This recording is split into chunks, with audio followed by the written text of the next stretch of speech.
je vous le donne. Pas de pierre, pas de construction. Pas de construction, pas de palais. Pas de palais, pas de palais. Ah, attendez, je vous rends vos souliers parce que j'ai peur de vous les agrandir. Ah, mais vous me les abîmez, dites donc. Vous me dites, l'autre folle va rappliquer, l'autre folle va rappliquer. Moi, je vois arriver une femme, je me dis, c'est elle, c'est la folle. De qui il parle là? Merci la gueuse.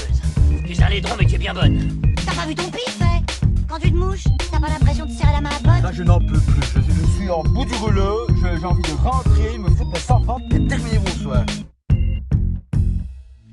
La liste de Schindler, film de Steven Spielberg sorti en 1994 en France avec Liam Neeson, Ben Kingsley et Ralph Fiennes.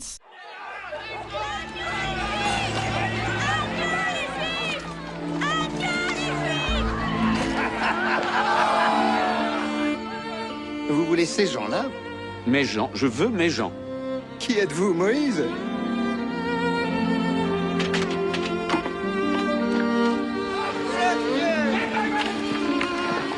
On dit que votre usine est un havre. On dit que vous êtes bon. Qui dit ça? Tout le monde.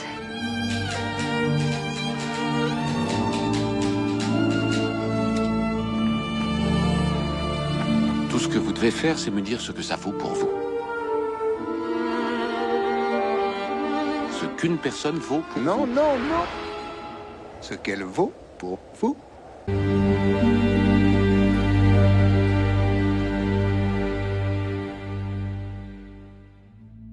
Évocation des années de la guerre d'Oskar Schindler, fils d'industriel d'origine autrichienne, rentré à Cracovie en 1939 avec les troupes allemandes. Il va tout au long de la guerre protéger des juifs en les faisant travailler dans sa fabrique et en 1944 sauver 800 hommes et 300 femmes du camp d'extermination d'Auschwitz-Birkenau.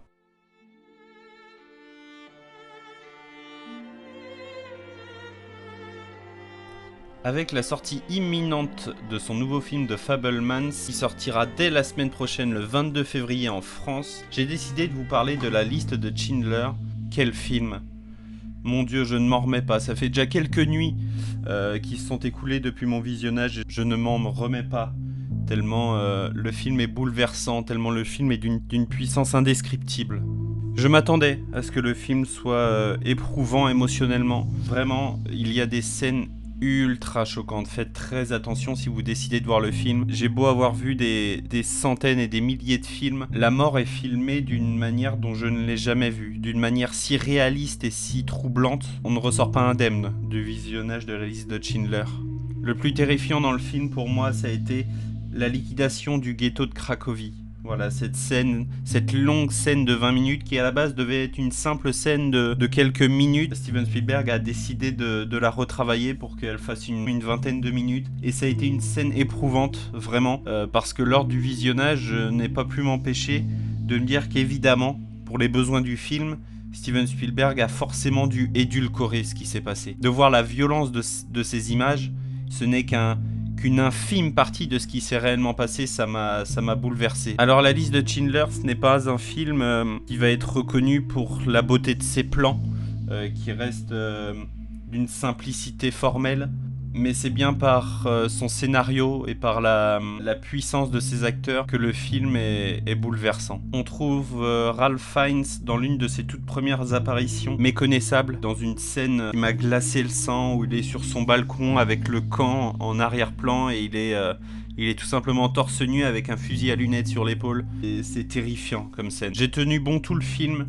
et puis c'est vraiment à la fin, le moment où Liam Neeson reçoit l'anneau avec cette inscription: celui qui sauve une vie sauve l'humanité entière. Ce moment où Liam Neeson s'effondre en larmes et dit qu'il aurait pu en sauver encore énormément, et qui est rassuré par tous les juifs qui le remercient. Lui ne s'en remet pas, il n'arrête pas de penser qu'il aurait pu en sauver encore bien plus, qu'il aurait pu en sauver une dizaine de plus en ayant revendu sa voiture, et suivi ensuite par le passage en couleur du métrage pour la scène finale où les survivants juifs viennent déposer une pierre sur la tombe d'Oskar Schindler, et ce plan final où Liam Neeson vient déposer 2 roses rouges. Et je voudrais faire ce petit clin d'œil à Alexis, tu te reconnaîtras, qui m'a fait part d'une anecdote de tournage où en fait Steven Spielberg n'en pouvait plus de ce tournage éprouvant émotionnellement, tant pour lui que pour les équipes de tournage bien évidemment. Quasiment tous les jours, Steven Spielberg appelait Robin Williams et mettait la conversation sur haut-parleur pour tous les membres du tournage afin que Robin Williams puisse faire ce qu'il savait faire de mieux, à savoir faire des blagues, faire des sketchs, voilà, pour remonter un petit peu le moral et pour permettre aux équipes de tenir le choc.